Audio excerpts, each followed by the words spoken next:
Hi friends, Robert here for Diverse Opals. Welcome back to our YouTube channel.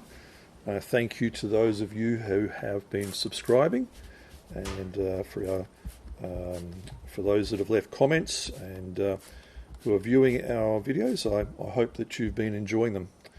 Today we have a piece of material. It's a Queensland piece of boulder, and it shows some very interesting lines and patterns on it.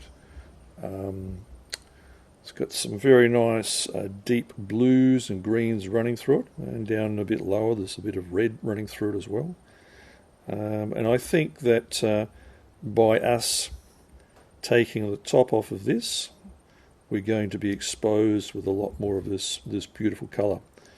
So today we're going to be on the grinder, and we're going to be searching for colour and pattern. Okay, we're on our grinder. The material on top seems to be quite soft, and already we're starting to see the colour coming through. But we'll keep going and see what we end up with. I'm using a sintered metal bond wheel. There are plated wheels, there are silicon carbide wheels, but I really find that my sintered metal bond wheel, which is about a 170-200 grit, can handle this sort of punishment that we dish out with boulder.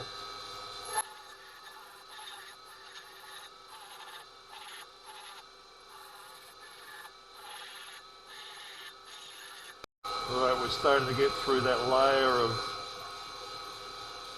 material post-rock, and starting to show some quite nice blue-green material actually in the veins. It's actually quite a pretty pattern. We'll keep going.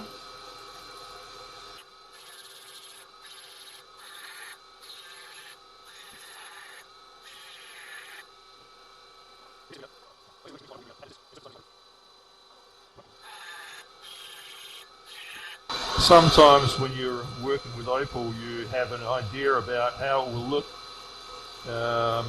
in one particular way, but you always should be prepared to change your mind.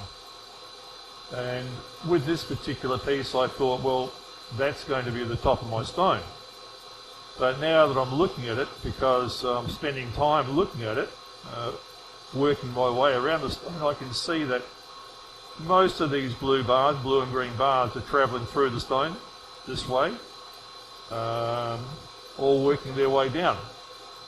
And on the back, well, on one side, we can see we have an area of nothing.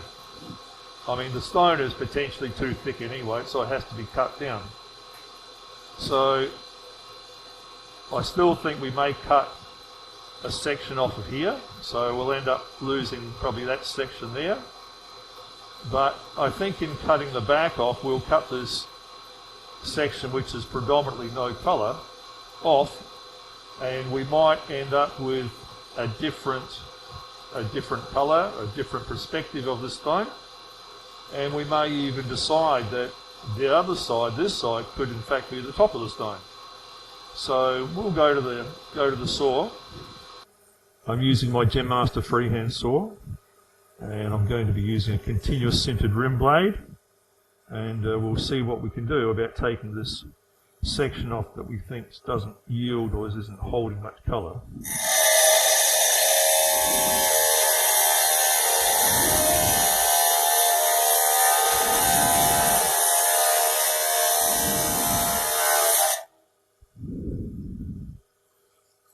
Just going to check which way I'm going. Sometimes blades can wander.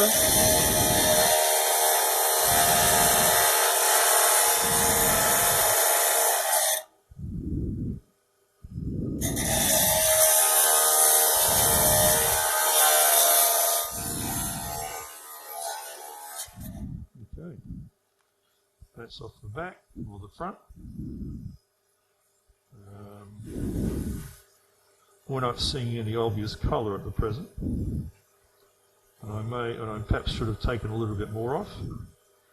But I think we'll just go straight back to the grinder.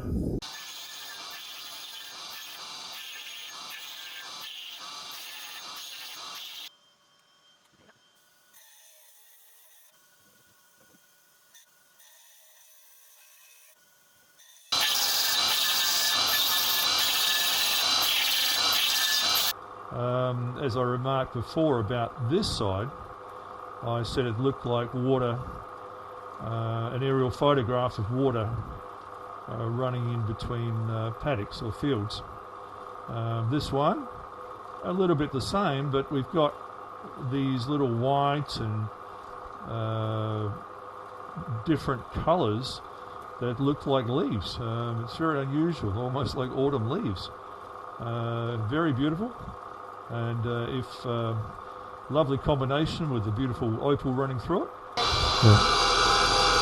Well, I think we've made a decision on this that we probably won't go much further on the back or the front or however we want to see it. And this side here, I think we've done as much as we can. What we'll start to do now is bring it into shape.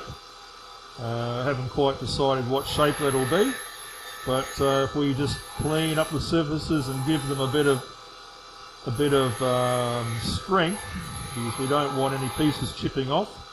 I have said in my previous videos that with regards to using sandpaper, to be able to make full use of our paper, we can actually use them again. And I used this in another video the other day, and I'm just going to show you the processes that I use. And I've just wet a paper towel, and it's actually on low speed for me, and I'm just going to wipe off the excess because it actually just clogs up the surface of the, you can see it's coming off, it just clogs up the surface of the sandpaper, and I will be able to get another stone or two out of it. So rather than just throwing them away, we will use it again. So that's what we'll do.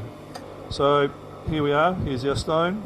We're going to be using 240 grit sandpaper. I'm hoping it's going to do the job that I want. In some cases where I'm using big stones, I will use a 180 grit paper. We'll try the 240 and see how it turns out.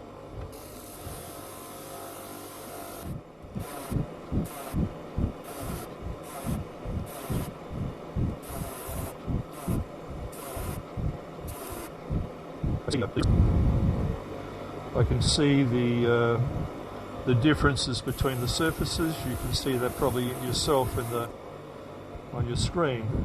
We've got different hardnesses within this piece itself. Some are showing up shiny and others showing up matte. That's because we've got different hardnesses in the piece.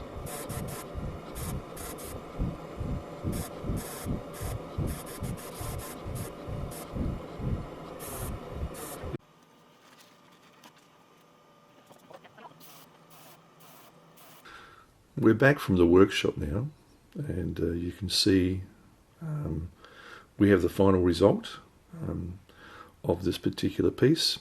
It was a lot more work than I had originally thought, and you can see on the surface of the stone patches that haven't taken a polish because we have different hardnesses on the surface of the stone. Obviously the harder areas have taken a better finish, and the softer areas have just remained, and they look like a matte finish. But it would appear that getting a final result or an all-over finish is going to be very difficult with this one. I did try with some diamond at one stage in the process, but it seemed to take the polish off altogether. So I went back and finished with paper. But overall, it's a very interesting piece, very interesting patterns, some beautiful colour, and it's been a nice exercise to go through. And I hope that you've enjoyed this as well, and hope that it's actually helping you in your processing of Boulder Opal.